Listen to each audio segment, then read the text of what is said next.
Yo, yo, yo, yo, yo, what is going on, COD Familia? It is your boy BN, aka Mr. Kingdom Builder, and today I want to talk about a hard truth. And the hard truth is that it is going to be difficult for the transition when home kingdoms are released to go from an alliance-focused approach into a kingdom-focused approach.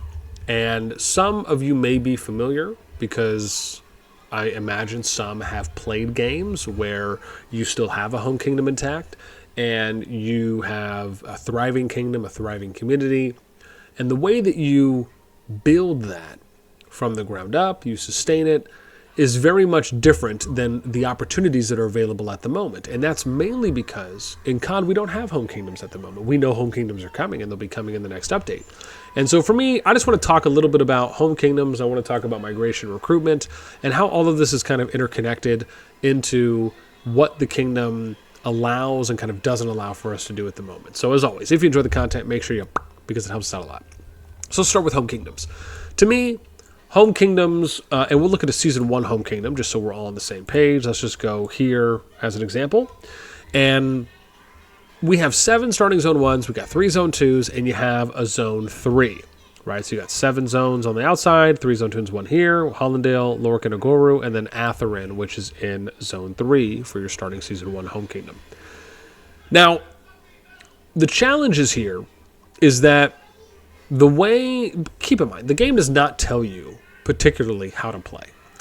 And so because of this, when you have things like a leaderboard, when you have zones that start off with a lot and it goes smaller, even though going from 7 to 3 and then 3 to 1 to me seems slightly aggressive. I actually would have been fine if they did 7 and then they did 5 Zone 2s, 3 Zone 3s, and a Zone 4. I personally think that actually is a better way to scale down from that many to that few. And I don't think there's anything wrong with that. There's actually a lot of great benefits on why you might scale down appropriately in that way compared to what's being done now. But just to give you an example and to hammer my point home, let's look at each zone and how many passes you have, assuming under the premise of you could have one alliance entering each pass going into Zone 2. So let's look at Hollandale, for example. We have 1, 2, 3, 4, 5, 6, 7. Meaning you could have 7 alliances from what it looks like 3 different Zone 1s going into Hollandale. Okay, let's go to Lorcan. 1, 2, 3, 4. You could have 4 alliances going into Lorcan from Nivola and Forgotten Lands, and that's just because Darlin doesn't have any pass access at the moment, even though they did change up some of the territory. Then we have Agoru. Agoru has 1, 2, 3, 4, 5, 6, 7. 7. So 7 plus 7 plus 4 is 18. That means you could have arguably 18 alliances in this example going into Zone 2. And then you have 1, 2, 3, 4, 5, 6 Zone 3s, meaning you could have 6 alliances from 18, which is a third, going from Zone 2 into Zone 3. Now, to me, that's pretty steep, right? Think about if you scaled it where you had 7 Zone 1s, you had 2 alliances from each that could go in, right? So let's say that's 14 into 5 different zones. At that point, you could say 15, 16, right? You could basically be, 14 to 15, right? That maybe gets you 3 in each. And then from the Zone 2s, then you go from 5 to 3, right? So then you have 15, and maybe you're going down half of that, right? So you're going from like 18 in Zone 2, which is your 5, and then you're going from 5 to 3, which at that point could be, 6 or 7 or 8 or so, or maybe 10, and then you're taking 10 and you're putting 5 or 6 into Zone 3. Like, just the way it scales allows for you, and it encourages you to almost have more active alliances, which means more average players and a higher player base, which means more activity in your kingdom, which also means the higher activity you start off with, if you also have a higher percentage chances of being able to create an environment that can have the lowest potential drop off, which means you're better off right? The more activity you have. And the chances for more people to play the game throughout a season. Just to give you an example. It very much kind of shows you the difference between what the current system is for map layout versus what I had just pitched you, and how it can encourage or discourage more activity versus lower activity throughout the season of a kingdom. If we were to look at how maybe the average kingdoms are made in kingdom builders, we can make an argument that says that the majority of games encourage there to be one top dog alliance at the end of the season. Why is that? Well, there's a number of reasons. You're basically going from 7 all the way down to 1 zone. In the end, that just discourages having a lot of active healthy alliances and just having a lower number. You have, which factors into that, so that'd be 1. Number 2, you have a dragon, which only one person can capture. That's probably the biggest one. You also have a leaderboard that distinguishes by giving you, right, the fancy medals and rankings. And yeah, you could say leaderboards are standard, but it still factors in as well. So I would say that's 3. Along with that, some people, however many it may be, will just view kingdom builders as war games. That's 4. And number 5 is that because on average, the majority of players that are in a kingdom are usually newer, whether that's newer to the genre of kingdom building or newer to this particular game, regardless of how much experience they have. And they may not fully grasp or understand the do's and don'ts of how to play out a home kingdom, especially with games that have KVK in them, right? As far as, hey, this is what we look forward to doing. So you have a number of things that are essentially almost working against you and working against kingdoms, we should say, that factor into this kind of pyramid or this ladder climbing effect, if you will, that happens. And there's obviously some more intricacies and more details that we could dive into, but just to kind of give you the face value, kind of top-down way of looking at it, these are very, very serious ways that a number of people will look directly or indirectly or passively at the game from, and it can make it challenging to build something that we often talk about, which is a community. Building a healthy and sustainable community in your home kingdom.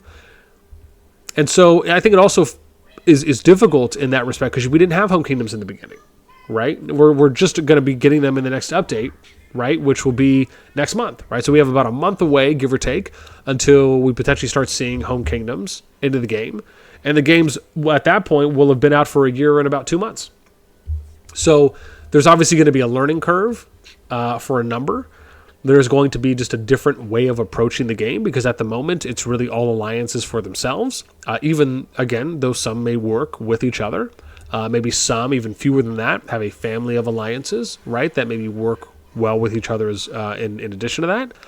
But nothing to a point where we're actually experiencing what's happening in a home kingdom. And so that, to me, I think is a very big, hard truth on how the way that the map design is, the way that the game has, again, from developers who have at once upon a time have come out and said, hey, we want this game to be a little bit more alliance focused, right, which did come from them, is that it doesn't do it justice, not justice, but it doesn't help the situation when you have these kingdoms, but you're not really treating them like kingdoms in total, right? You're treating them as like, oh, hey, here's a map, here's alliances on that map, and even though we know that the trend is that we're not going to be seeing a lot of incredibly healthy kingdoms, right, where we have 6 or more alliances that are all active, they're all able to participate. You could argue they're very close in power, they're balanced, if not maybe at least too far spread out. And it's to a point where you can at least fill up their member capacities and everyone that's in each of these top 6 alliances is active, right, regardless of how close in power they are. That's kind of the difference between looking at a kingdom that is really just about the one or about the very select few versus everyone. And that's kind of an on average scale as well. And then when we talk about something like migration, the challenge here is that there are clear differences between what we have as it pertains to who can come in, who can come out, what the capabilities of migration are, and how at the moment there's no cap. But I will say some of the good things I like about the current migration system is that, one, it costs 5,000 gems.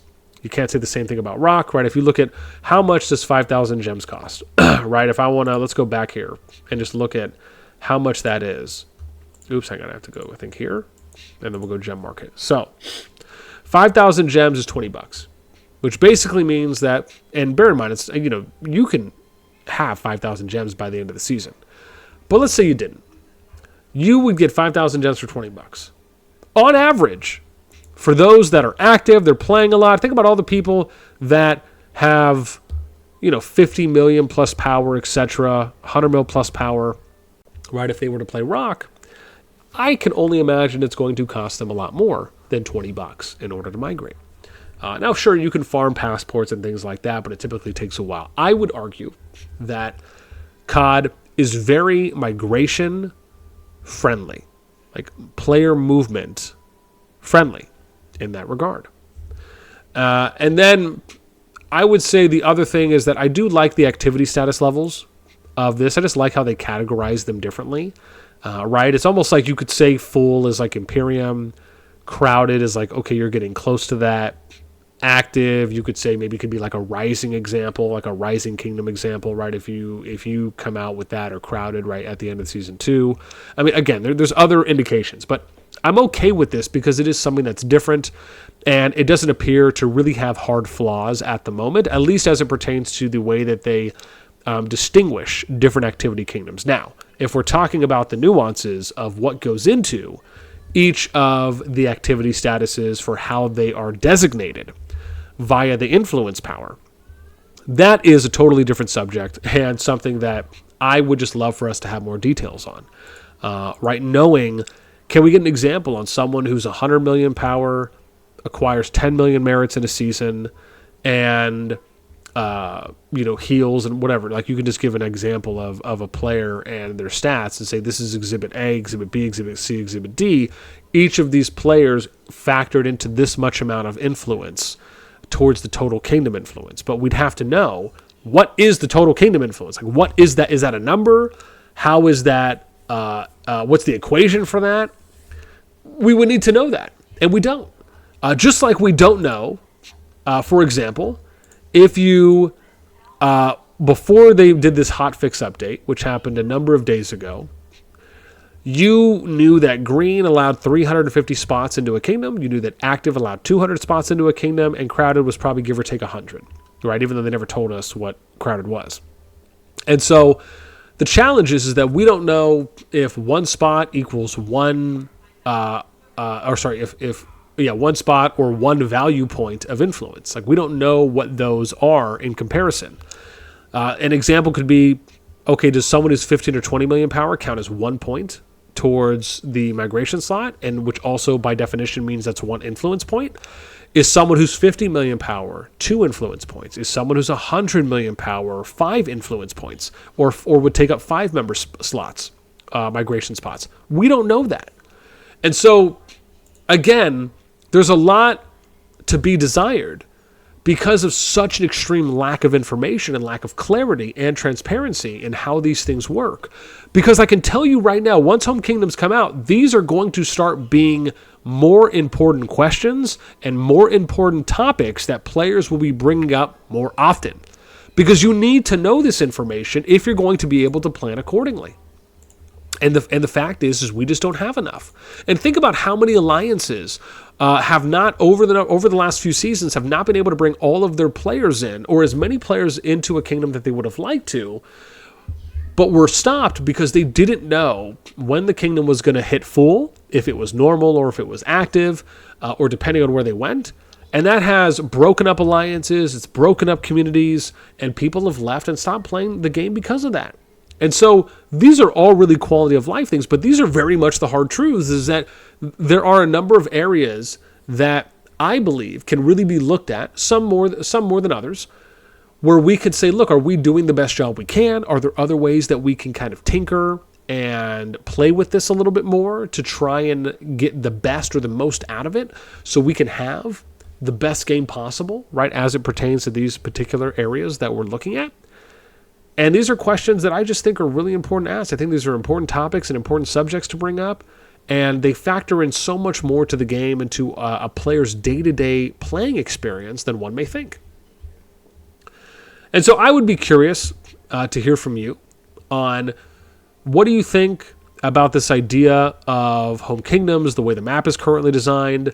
Do you think, I'm curious, how many alliances do you think a new kingdom averages? How many alliances do you think that are active and strong enough to make it from zone 1 to zone 2? How many do you think there will be from the 7 zone 1s?